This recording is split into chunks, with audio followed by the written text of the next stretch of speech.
8 o'clock, this is the UK Tonight, as the international community responds to the latest deadly developments in this Middle East crisis. We'll be exploring the UK's next step. Well, there was a flying visit today from the US President Joe Biden, reaffirming his support for Israel. The UK Foreign Secretary, James Cleverly, he's heading to the region, as PM Rishi Sunak is expected to visit tomorrow. Meanwhile, there's no clarity on who was responsible for last night's blast at a hospital in Gaza, in which a Palestinian official claims at least 471 people were killed. Hamas is blaming an Israeli airstrike. Israel is blaming Palestinian Islamic jihadis. The Prime Minister says British intelligence are looking at the evidence. We'll take you through what we know about the claims and counterclaims with our data and forensics correspondent Tom Cheshire. Well, all this unfolding as we learn 7 British people are now known to have died since Hamas's attack on Israel. We'll be speaking to the grieving brother of one of them, Natanel Young. You know, his efforts helped save lives that day, and a lot of people have really just come and visited me to tell me how much they appreciate that he did that for us. Also coming up, the Met Office issues its highest weather warning level for Scotland. Parts of Aberdeenshire are on red alert tonight as storm Babet approaches the UK, bringing with it a risk to life. And on the trail of a people smuggling kingpin who has sent thousands of people on the perilous journey across the Channel to the UK. All that to come and much more on the UK Tonight.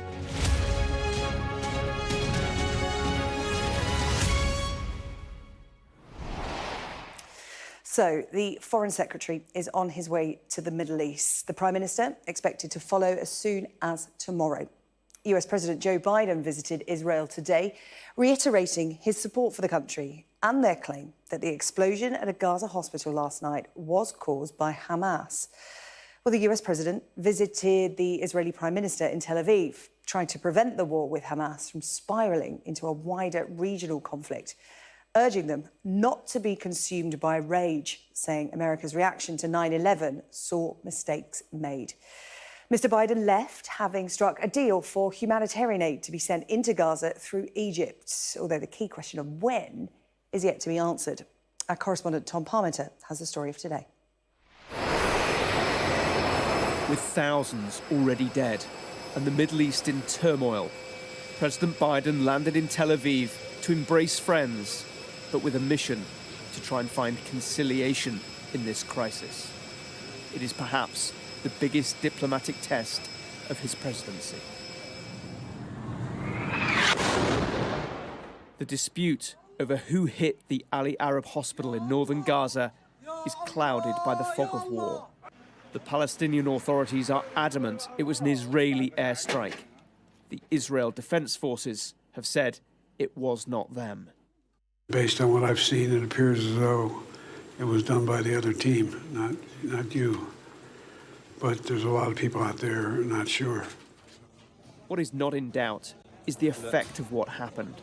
There were more than 3,000 people here for whom this place was a safe haven. During our shift, without any warning, and at around 6:30 p.m., a shell struck the hospital. We don't know what it was, but we saw its devastating impact, with children being torn to pieces. The Palestinian Health Ministry said 471 people were killed here. Over 300 others were injured. The hospital strike prompted street protests and anger across the Middle East. In Lebanon, the militant group Hezbollah called for a day of rage against the enemy. The US Embassy in Beirut was one of the targets for that anger. In Tel Aviv, President Biden went on to meet bereaved families and emergency workers. Babies burned in their mother's arms, some with stories that I don't think they'll ever recover from. This is why he came, to listen and support. In front of the cameras, at least, President Biden said nothing that would deter Prime Minister Netanyahu from his mission to keep targeting Hamas in Gaza. Every day, they perpetrate a double war crime, targeting our civilians while hiding behind their civilians, embedding themselves in the civilian population and using them as human shields. In his final address, President Biden reiterated his unwavering support for Israel, but urged them to stay within the rules. What sets us apart from the terrorists is we believe in the fundamental dignity of every human life. Israeli, Palestinian, Arab, Jew, Muslim, Christian, everyone. This difficult trip has made a difference. He promised that the closed border crossing from Egypt into Gaza will soon open. Israel said it will happen, as long as it's only food, water and medicine for the civilian population. The Americans are also sending $100 million worth of aid into Gaza and the West Bank. It is desperately needed. Tom Parmenter, Sky News. Oh, let's talk about the backdrop to all this diplomacy now with our defence and security editor, Deborah Haynes, who's in Ashkelon, the Israeli town just north of Gaza. Deborah, good to see you. Let's just talk about what was prompted after that hospital blast in Gaza last night. We've seen widespread protests as a result across the region, Ramallah on the West Bank, Beirut in Lebanon and Amman in Jordan as well. Well, there was already huge anger, growing anger in the region about the escalating civilian death toll in Gaza following multiple thousands of Israeli munitions being dropped on the Strip ever since Hamas launched its attack on Israel on the 7th of October. And those claims by Hamas that this hospital had been struck in an Israeli airstrike further ignited the protests, and Israel has been doing a lot over the last 24 hours now to try to give its side of the story and say, actually, no, this explosion in Gaza is caused by an Islamic Jihad rocket. Either way, though, unfortunately, because so many civilians have still been killed, the anger is still there. And so it really does heighten the diplomatic concern about the fact that everybody, for example, the UK, the US, absolutely understands Israel's need to defend itself. This country is reeling from a horrific attack almost 2 weeks ago now and has vowed to strike back against Hamas. But they also keep on stressing the need for proportionality, for acting within the rules of war and for ensuring that every step is taken to minimise civilian suffering. And that's where the peril lies, frankly, because you have other actors in the region and everybody's thinking most notably about Iran that supports Hamas. It has a militia, Hezbollah in Lebanon. It has militias in Iraq. It has allies across the region. And the concern is that if Iran gives the nod for further escalation, this conflict, this war here inside Israel will escalate into a more regional and even maybe global conflict. Deborah, thank you. Deborah Haynes for us in Ashkelon. Well, 7 British nationals are now known to have been killed since Hamas launched its attack on Israel 11 days ago. At least 9 are missing. Well, one of the British victims was Natanel Young. Born and raised in North London, he moved to Israel 2 years ago to join the IDF. His family says he was passionate about protecting Israel and its citizens. Natanel was killed while protecting a kibbutz near the Gaza border. Earlier, I spoke to his brother, Elliot, and I started by asking what had happened to Natanel. My brother was called into action to try and protect, which is, what he was here for, really, is to try and protect us, to try and protect the country.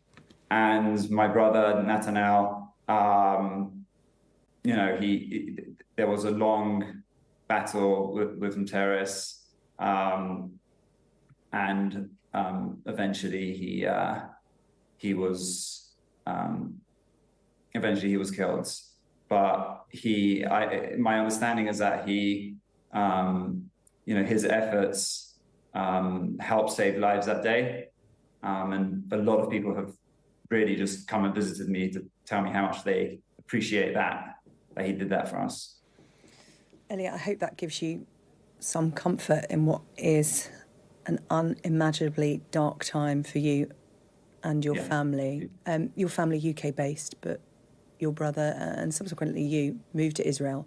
Natanel moved to Israel because he felt, as you said, passionate about defending Israel. He died doing the job he loved and felt compelled to do. Talk to me about him. What was he like? Natanel was a fun-loving, happy, caring person. We have had a lot of visitors the last 10 days since he passed away, telling us stories of things he has done to help them. One particular person was in tears and said she was on holiday, she had a visa issue, she was stranded, she wasn't able to get home, and he bought her a flight back and kind of said, you know, you're coming back when you need to. And I heard countless stories of that. He was just a very giving and caring person. All that loving and caring that he has must have, you know, was definitely at its height on that day that he died. Yeah. Elliot, you are also in a position where you are trying to protect your country in a different way. You're helping with the relief effort in Jerusalem, helping Israelis displaced by what's unfolding, because there is a lot of talk about what is going on in Gaza, the huge movement of people there, the displacement and the situation that those people find themselves in. But this is also happening in Israel. Perhaps you can talk us through what it is as you see it. My family received a lot of people bringing a lot of food. A lot of restaurants brought foods to us, you know, just free of charge, just to show that they care and that they're with us. And we had too much. So we started passing that over to this property management company and saying, like, you know, people probably need. And they started realizing that people are arriving in Jerusalem. They're so scared that the second they had to leave, they just left and they didn't bring much. And there's now a huge effort to get clothing, to get food, to get utensils to these people, basic things like someone told me there's a shortage of nappies and of things for babies, baby clothes, baby feeding. So that's kind of that has kind of spiraled. And now there are a lot of volunteers who are kind of putting together care packages and delivering care packages. This isn't over. This is ongoing. The sense that this sadly might just be the beginning of something. When you see events in Israel and when you see events unfolding in Gaza, what do you think about what should happen next? You've lost a brother in this early stage. What do you want to happen now, Elliot? What I want is peace. And what we want in Israel is peace. We want to go back as soon as possible to normal lives we had. How that happens, I don't know, it's up to me, but what I can do and what a lot of people are doing is we are standing together. I have had people come to visit me for 7 days. I was in mourning, sitting on a low chair outside my house here, and I had moments where I looked up and I saw someone sitting at the back, just crying, and I would say, "How did you know Natanel?" And they would just say, we didn't know him. We're just so upset. We're so broken for you. And they would want to hear about him. And I can tell you so many stories where people have just felt such togetherness, people from all walks of life here, from all cities, despite the risk of rockets. People are driving from all over Israel just to see me for 5 minutes, just to give me something that might help. And businesses are delivering things to me just because they want to do something. And I'm not the only one. They're doing this for several people who have sadly lost loved ones. And I hope that we find a way to stop this. I can't say how that's going to happen, but we want peace. And there has to be hope, right, Elliot? There has to be hope. Yeah, we have hope, and as a nation, we're a really strong nation. I think it's very difficult when you're dealing with a terrorist organization who will stop at nothing to destroy us. But we have faith, we have strength, and we have hope. Let's just bring you some breaking news. This is coming from the UK Foreign Office. They have just put out a statement saying that they are advising against all travel to Lebanon. And they are saying if there are any UK citizens in Lebanon, to leave as soon as possible while commercial options are still available. This follows widespread protests across the Middle East.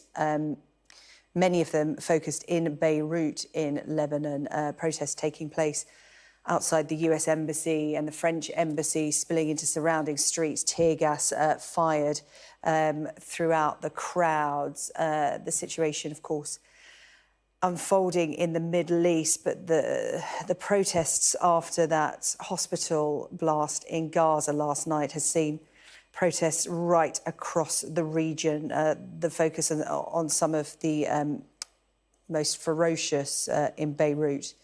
But we've also been following the protests that have been taking place in Ramallah on the West Bank and in Amman, Jordan as well here on Sky News. But that's the latest advice from the UK Foreign Office, advising against all travel to Lebanon, and if any UK citizens are there, to leave while commercial options are still available. Well, in London tonight, pro-Palestinian demonstrators have been gathering outside Downing Street on Whitehall for a vigil for those who were killed in yesterday's attack on that hospital in Gaza. Amelia Harper is there for us. And awful weather in London tonight, but hundreds have turned out, Amelia. Tell us what you've seen. Well, about 200 people still remain after the earlier vigil to remember those who were killed in that hospital explosion yesterday in Gaza. If we have a look at what's happening, people are waving the Palestinian flag. Earlier, they were chanting "Free, Free Palestine," as well as Rishi Sunak, "Shame on you," and Sir Keir Starmer, "Shame on you." The atmosphere, the energy here is electric. I can't even quite make out what they're chanting. But of course, this is happening outside of Downing Street. And these people here want those people in there to listen and hear exactly what they're chanting about. They want people to remember not only those lives lost in that hospital explosion, but also those Palestinians' lives that have been lost in Gaza. Well, the Prime Minister, Rishi Sunak, has urged people not to speculate until we know the full facts about this hospital explosion. We got people talking behind us. It's really loud here. But what's clear is that people here want the plight of the Palestinian people to be on the radar of people in government for the days to come. Thank you, Amelia Harper, there on Whitehall, just outside Downing Street at that pro-Palestinian vigil for us tonight. Well, the Prime Minister, Rishi Sunak, has today called for a calm and cool response to that explosion at the Gaza hospital. Rishi Sunak urging MPs not to rush to judgment as the government vowed to publish its own assessment of who was responsible for that blast. Sunak is expected to travel to Israel tomorrow. Meanwhile, Foreign Secretary James Cleverly is also making a return to the Middle East. His trip is expected to include a visit to Egypt to discuss the opening of the Rafah boarding crossing, which would allow civilians out of Gaza and humanitarian aid in. Let's get more now. Our chief political correspondent, John Craig, is standing by for us in Westminster. And John, today, Joe Biden, the US president in Israel, to reiterate the US's support for Israel. James Cleverly and Rishi Sunak heading out there this week. What kind of tone are they going to strike, and what kind of discussions are they going to be involved in, do you think? Well, Mr. Cleverly, first of all, he announced in the Commons that he was heading off to the Middle East. Now, he's already been to Israel. He is expected to go to Egypt, Qatar and Turkey. And as you've mentioned, that humanitarian crossing, the Rafah crossing, is one of the big problems of the whole crisis, which he's obviously going to talk to the Egyptians about.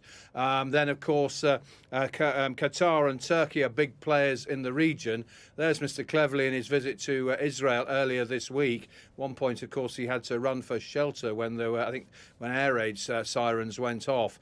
And what happened today was we had the Prime Minister's questions, which was dominated, obviously, by the Middle East. The Prime Minister standing firm on his support for Israel, backed by Sir Keir Starmer, but there were calls from opposition MPs, not least the SNP's Westminster leader Stephen Flynn, for a ceasefire. A lot of Labour MPs support that, as do some Tories like Crispin Blunt, a pro-Palestinian Tory MP. And then when Mr.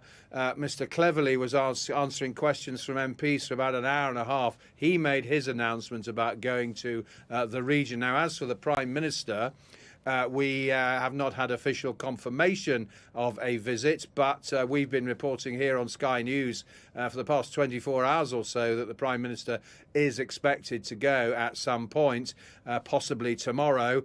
This afternoon, when he was on a visit to Essex, he said he wouldn't expect me to comment on my travel plans, but he is expected to go. He certainly hopes to, and obviously wield some influence on the humanitarian crisis, and indeed, obviously, talk to Israel about their response. But we shouldn't underestimate his determination to soundly and solidly back the Israelis, despite criticism from some MPs. John, thank you. John Craig in Westminster for us. Well, from 9 o'clock tonight, we'll have a special programme for you, Anna Botting from Jerusalem. That is on the way after the UK Tonight. Still to come before then, why laughing gas could end in a 2-year prison sentence from next month. And a rare red warning for parts of Scotland as storm Babet approaches the UK.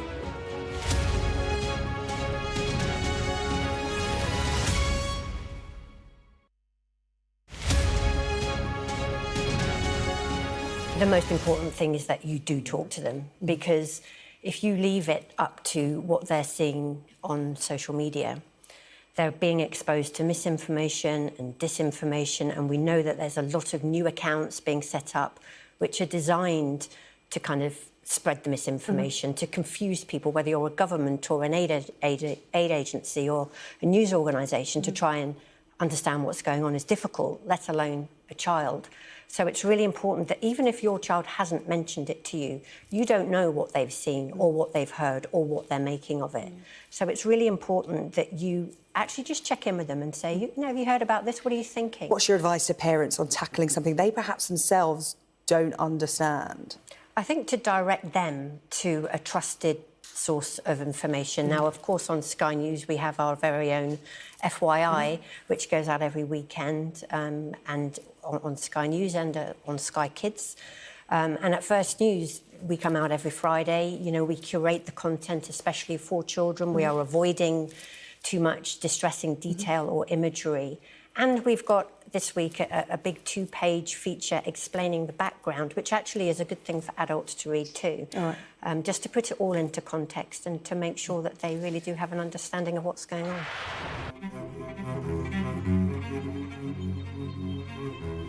What's terrifying is the random, sporadic nature of these attacks. One has to say that this is just the most awful situation. And as the government has said, this is a war and it's going to go on for a very long time.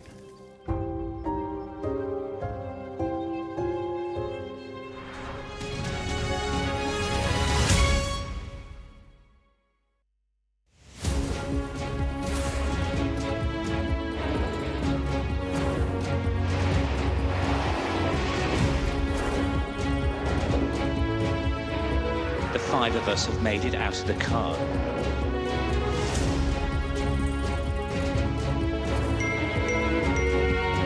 Welcome to Backstage, the film and TV podcast.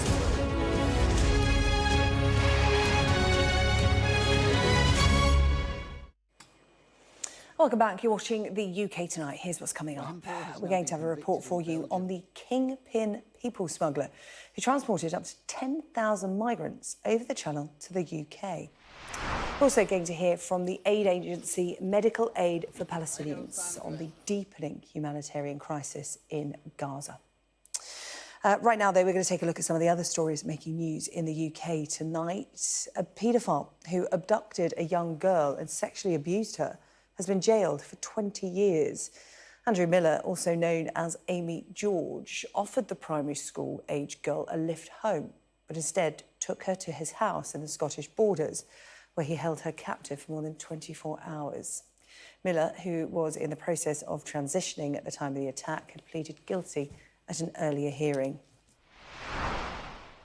Inflation held steady last month, despite predictions it would fall for the fourth month in a row. Food and drink prices eased, but petrol and diesel went up, meaning the consumer prices index stayed at 6.7%, the same rate as August. The September figure is typically used to calculate the increase in benefit payments for the next year. But Downing Street has refused to guarantee that that will be the case for 2024. Laughing gas will be made illegal from next month, with repeat offenders facing up to 2 years in prison. The ban on nitrous oxide is part of the government's anti-social behaviour action plan. Waste crews, who cleaned up after the Notting Hill Carnival this summer, collected an estimated 13 tonnes of laughing gas canisters. The substance is going to become a Class C drug, and dealers could be jailed for 14 years. However, those with a legitimate reason for possessing nitrous oxide, such as caterers, will, of course, be exempt from that ban. Now, there is a red weather warning issued for parts of Scotland, meaning that there is a risk to life as Storm Babet approaches the UK. Heavy wind and rain expected tomorrow, with the worst conditions in Aberdeenshire and Angus. Well, joining me now, Senior Meteorological Consultant at British Weather Services, Jim Dale. Jim, good evening to you. Scotland bracing itself. What are they experiencing at the moment, and how bad is it going to get? At the moment, they're in... They've got some winds up there, but not a lot else. All the rain's in, as you just saw in the pictures in London, and all the rain's down south and now moving into the north. Some of that's quite heavy, actually. Over Kent way, there's a real eyeball there. Look, this is going to move up over the next 12 to 24 hours into Scotland, and it's going to basically hang around, dragging that moisture in off the North Sea. Very intense rainfall, and it's not the sort of storm that comes and goes, within a few hours, and you think, well, that's the end of that one. This is going to hang around for 2 or 3 days, so it really is a case of amalgamating of the rain and the winds that go with it as well. So it's a real mixed bag, and a hazardous bag with it. Well, the Met Office have issued a red warning, which is rare. It's the highest alert you can be put on when it comes to a weather warning. The real concern for Scotland is floodwater, because, of course, we've had so much rain recently, particularly in Scotland, and the ground is already saturated. So when we talk about a risk to life coming with this red warning, it's related to floodwater. Yes, I think primarily that is the case. The last red warning we had, by the way, was Storm Dennis back in February 2020. So this is the next one. You're absolutely right. The floodwater will build up over time. River levels will rise and burst their banks. A red warning isn't given very lightly. I make that absolutely clear. This is an exceptional weather warning, and I've got to say, although most of the rest of the UK is not in that block, we still have to watch out in terms of what Babet might actually do and what it might actually deliver in terms of wind and rain. I think there's other places that will not be immune from this, so I think people have to be aware. They have to keep tuned in and don't fight Mother Nature. OK, really good to hear from you, Jim. Thank you very much. That's Jim Dale there talking about Storm Babet on its way to Scotland, particularly affecting Angus and Aberdeenshire. Hold tight for the next 2-3 days. Thank you so much for joining us on the UK Tonight. You're welcome. Still to come, what really happened at that hospital in Gaza last night? I'm going to be joined by our data and forensics correspondent, Tom Cheshire. And President Biden has today offered a glimmer of hope when it comes to aid shipments for Gaza. We'll have more details on that.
Hello, welcome back. Now, in the immediate aftermath of the explosion at a hospital in Gaza last night, Palestinian officials blamed an Israeli airstrike, and they said that up to 800 people may have been killed.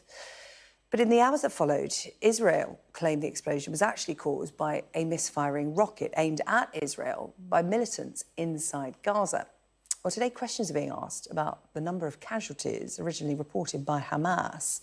So what really happened at the Al-Ahli hospital last night? Let's bring in our data and forensics correspondent, Tom Cheshire, who's with me. And Tom, that is the big question today, isn't it? We know that the UK government is looking at evidence and mounting its own investigation to take a stance on this. What kind of data is available when it comes to looking at what happened? You and your team have been gathering pictures and evidence, if you like.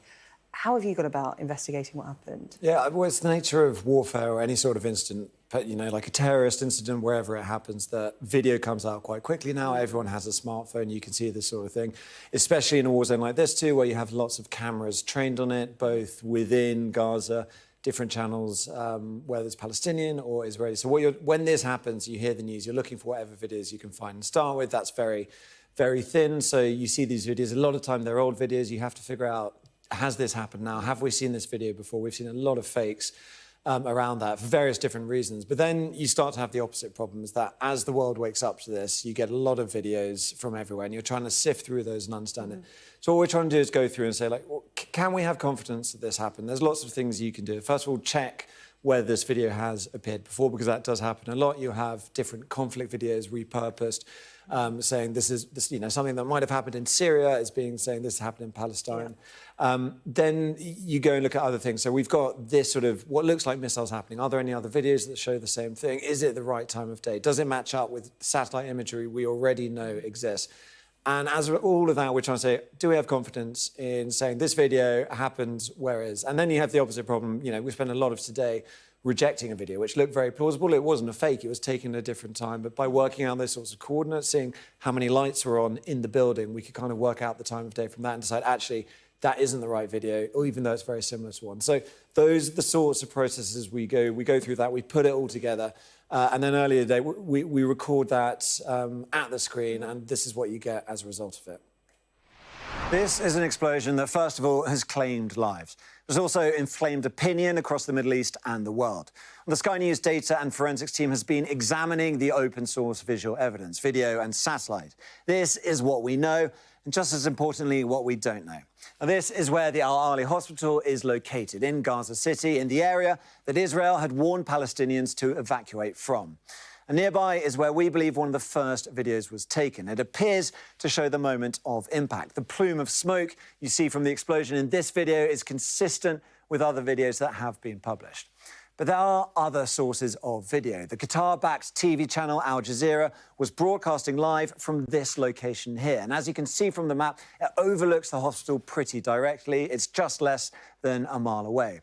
Now, in their footage, we see what looks like a missile rising into the sky, then malfunctioning. You're about to see an explosion here. Now, this is taking place at around 7 p.m. That is important. And shortly after that, we see this explosion on the ground. Now, we're confident that this shows the actual missile strike. These distinctive buildings you can see in that video, take note of them, because they appear to match up to these ones on the Google Earth imagery covered in solar panels at the front of the hospital. So we're confident where it is. But there is more video. This is filmed from inside Israel, first published by an Israeli television channel. It's a lot further away. Their point over here is around 12 miles from the hospital, but it does correspond. Note the timestamp. Again, it's around 7 p.m, corresponds with that Al Jazeera video when the timings for night fell and the reports of an explosion at the hospital came through. And projectiles are seen being fired into the sky to the west of the hospital in the moments before the explosion on the ground. And there's another video that's filmed from the north. We've put this in yellow, so you can see that barrage. That's the same place. And then in the red over here, we're going to see the same explosion. We've put those together for comparison. Now, this is what the car park looks like in the morning. Burnt out cars, but beyond that, the damage is relatively minimal. And here's a view of the crater it left. Again, that is small, especially compared to the aftermath of previous Israeli strikes we've seen this week, which have leveled buildings and even neighborhoods. Now, none of that is definitive evidence. It doesn't rule out an Israeli airstrike at the same time as the apparent rocket failure, perhaps with a smaller missile, nor does it say it came from Hamas or Islamic Jihad. But it is the best picture we have so far. Yeah, the best we have so far, Tom. And the problem with war, particularly in the modern age, is there is so much... I mean, it's always been a case of, misinformation when it comes to war, but particularly with online sources now, disinformation out there. And also, official sources, people questioning the validity and the truthfulness of what official governments may be saying. That's openly questioned out in social media, in the, out in the world. So it just shows you how difficult it is to piece together what is actually happening sometimes. No, I think you're exactly right. And the special difficulty is there's so much emotion, understandably, on every side of this. So as soon as you see that piece of information, you want to share it, you supercharge it. But we do need to say that, Rishi Sunak saying we need to get to the bottom of it. It's really hard to do that in the moment. It's not necessarily disinformation or misinformation. It's people feeling very strongly about this and seeing that information, and as a result, it spreads. And what we're trying to do is just pause slightly and say, well, what do we know? Yeah. OK, Tom, thank you, Tom Cheshire there, explaining how his data and forensics team are covering this conflict. Thank you. Well, Palestinian officials say that hundreds of people were killed in that explosion last night at the hospital, and hundreds of thousands of people in Gaza, we know, are caught up in a deepening humanitarian crisis. President Biden says Israel has agreed to allow aid into Gaza from Egypt as long as it goes to civilians and not to Hamas militants. But when that flow of aid could begin is as yet unclear. Well, I'm joined now by Richard Makepeace, former Consul General in Jerusalem and trustee of Medical Aid for Palestinians. Richard, thank you so much for joining us here on the UK Tonight. Could you give us an idea? We've been covering it over the days and creeping into weeks now here on Sky News, the situation inside Gaza. Can you give us a perspective of what's happening there in terms of the hospitals as it stands this evening? Well, I mean, the situation in Gaza is absolutely desperate. You have to remember that for years now, Gaza has been surviving with intermittent electricity supplies, problems getting fuel in, problems getting building materials in when buildings were damaged, including by bombing, and a lack of safe drinking water. And a huge amount of the population are unemployed. It's about 60 to 70% among young adults. And many families indeed are dependent on food handouts from the UN. So it's a society living at the edge at the best of times. And of course, the very severe hostilities that have broken out in the last few days have been even more damaging than would have been the case had it been a more stable situation. Richard, I was just going to say, you talk to colleagues out there fairly regularly as you can, given what's happening in Gaza at the moment. How are they coping? How do they try to carry on? We've been bringing our viewers stories of medics who have refused to leave hospitals despite the worst happening because they do not want to leave vulnerable people behind. They are doing what they can at the very worst of times. Absolutely. No, I mean, teams in the Gaza Strip and indeed in the West Bank have been doing a heroic job, but obviously the greatest difficulties have been in Gaza. As the hostilities broke out, we were already distributing emergency supplies to hospitals in Gaza. The first tranche was, I think, about £500,000 worth. And this was what we had stockpiled in Gaza because, sadly, it's all too predictable that crises of this kind will break out. In the following couple of days, we were able to source about twice that amount of additional medicines, medical supplies, disposables, and so on, which we also distributed. But I think now there are huge problems. The main one being that both medicines and disposables, which are absolutely essential for surgery and other treatments, are running out, if they hadn't run out already in some hospitals. And of course, the power situation is absolutely critical. As I recall talking to colleagues earlier today, it was believed that some of the major hospitals have less than a day of diesel left. And at the end of that diesel, the lights go out in the hospital. The babies in the incubators die. The patients in particular care in intensive care die. So it would be a ghastly situation if and when that happens. Do you mind if I just ask you a question about aid while we have the time? And we had the US president promising $100 million of humanitarian aid for Gaza. There has been this deal struck with Israel about allowing aid into Gaza through Egypt. We still don't know when, but that tentative deal has been agreed. But the issue over aid to Gaza remains. There is so much scepticism now that aid is going to Hamas and not to the civilians that need it. And that's been a caveat of this tentative deal with Israel that was reached today, that it does not go to Hamas. How can people have confidence that it will not? Well, I think they can have confidence by going to reliable NGOs or indeed through bodies like the UN. Who have the structures in place, as Medical Aid for Palestinians does, for example, We have a very experienced team. We conduct all kinds of checks. We work with partners we know well. And we are certainly not in the business of handing out large amounts of cash, for example. We will provide equipment that's needed where we're clear, and our experts have told us that it is genuinely needed, and we will make sure that it's installed. So I think you'll find the well-established NGOs all have very careful systems to make sure that the money is correctly spent. And indeed, we regularly investigate the projects we have to make sure that that's the case.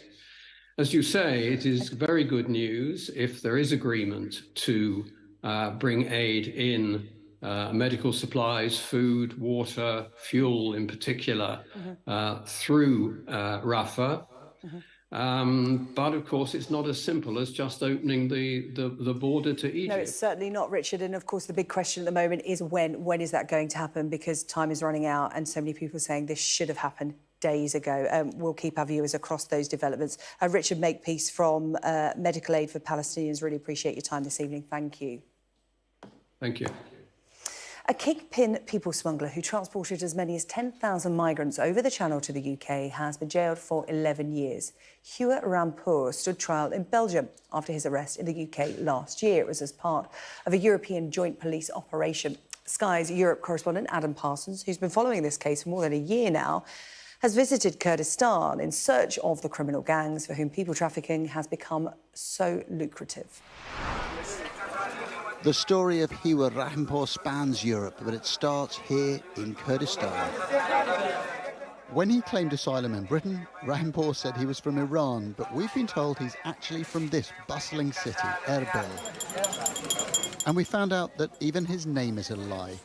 He's actually called Hama Koshna.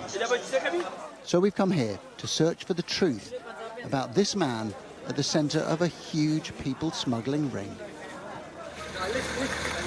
He was arrested in London last year as part of a joint European police operation. Rampour has now been convicted in Belgium for people smuggling and being in charge of a sprawling criminal network. To find out more about his gang's operations, we need to meet a smuggler. They're easy to find on the phone, but seeing them in person is a different matter. Smuggling is a dangerous business. Persuading those involved to talk takes time and patience.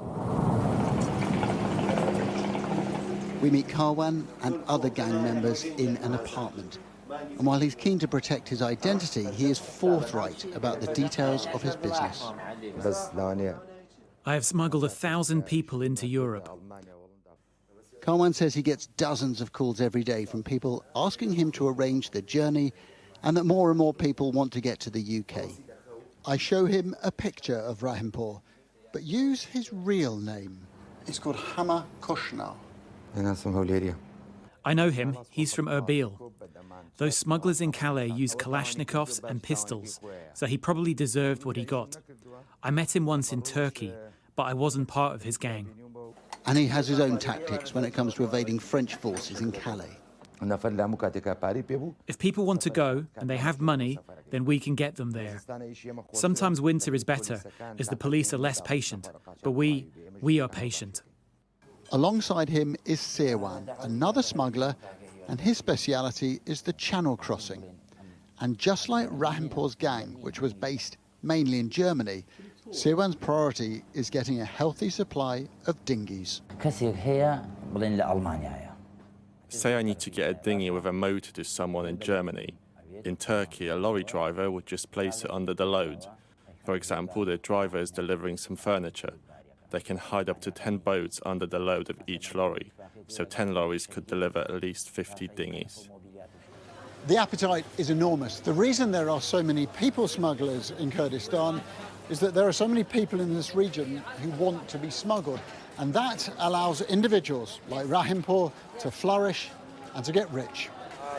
People like these young men we met in Erbil, both 19, both determined to make a new life in Britain, come what may. I'm confident 100% I will get there. And the smugglers told me, if I don't get you there, don't pay me. Rahimpour grew up on these streets. He came to Britain and helped to smuggle thousands of people across the Channel. That is a flow that Britain is trying to address, but the problem is that many here simply don't think smuggling is a crime. And even if you do stop one leader or one gang, there are so many more people ready to take that place. Adam Parsons, Sky News, Kurdistan.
I'm Katie Spencer and I'm Sky News' arts and entertainment correspondent.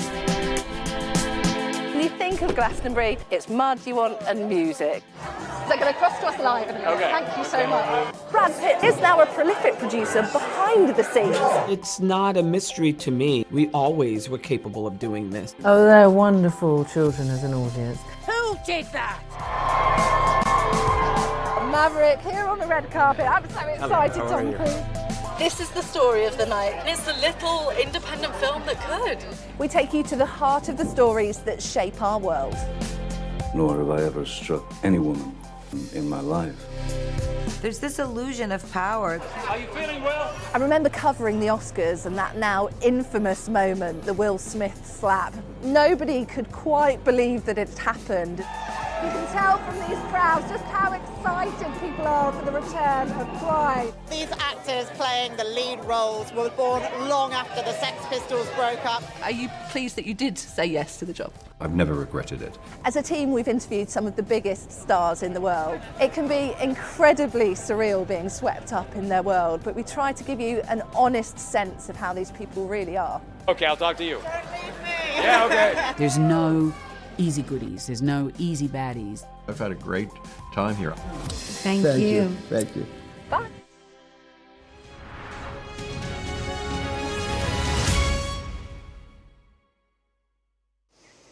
Welcome back. Teddy's here with the sport. What's on the way, Teddy? Well, Sarah-Jane, it's a fairly quiet night on the field in terms of action, waiting for the football to come back. There's off-field stories at Barcelona involving their president, who's being investigated, and Newcastle United's big summer signing, Sandro Tonali, could be facing a ban as well. And there's been a sacking in the Championship. Busy night off the field. This Sky News Sports Bulletin is brought to you by Vitality. Getting more people more active.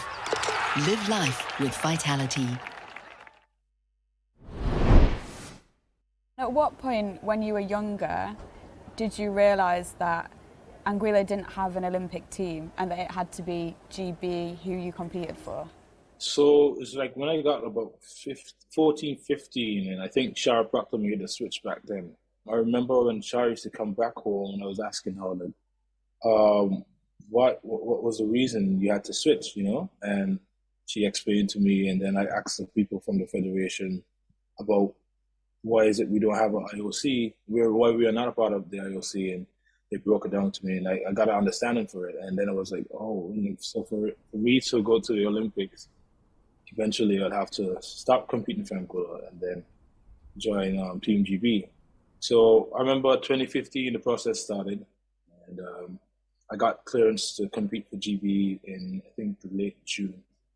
That's when I made the switch.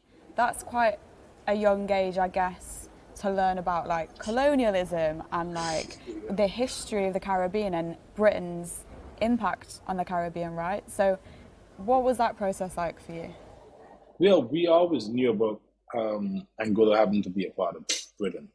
It was something that was taught in primary school. So I had an idea of what was going on, but the whole idea of me switching countries was something I didn't understand as much. So I had to find a lot of information out for myself. And me finding out this information at 15, 16 wasn't ideal. It was quite difficult to really soak in and have an understanding. And then talk me through the process of when you actually made the switch to Great Britain. What was it like? I remember when it came out that I was making the switch now, it wasn't received as good. Because here am I, little 18-year-old guy running super fast and keeping up with Usain Bolt, just competed against him in New York and almost beating him. I don't know if anyone else was running. This Sky News Sports Bulletin is brought to you by Vitality. Time now for a quick look at the weather. Warm memories wherever you go. The weather, sponsored by Qatar Airways. Well, Storm Babet will bring heavy rain and strong winds over the next few days with a risk of flooding and disruption. Weather warnings have been issued. There's that red rain warning covering parts of eastern Scotland from tomorrow. Amber warnings for wind and rain cover more of northern Scotland. Before then, northern Britain and the southwest will be mostly dry this evening, but you can expect heavy rain elsewhere. It's going to be windy with coastal gales.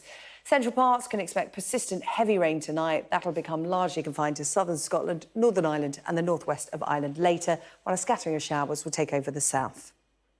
The weather, sponsored by Qatar Airways. Now, we do like to bring you something weird and wonderful where we can from around the UK before we end the show. And a zoo in the West Midlands is trying to find the owner of a cat that is putting all 9 of its lives on the line. Here he or she is. Now, the cat keeps entering animal enclosures at Dudley Zoo. And given the zoo is home to lions and tigers, and maybe bears, there are understandable fears for its safety. It's wearing a collar, but it won't let keepers anywhere near it to catch it or scan it for a microchip. The zoo is asking anyone who recognises this cat to get in touch. Now, that is all from the UK Tonight. You can, of course, catch up on all the highlights on our webpage. You can scan the QR code on your screen right now. You can share your thoughts with us there as well. Coming up next, it's a special programme with Anna Botting. Stay with us.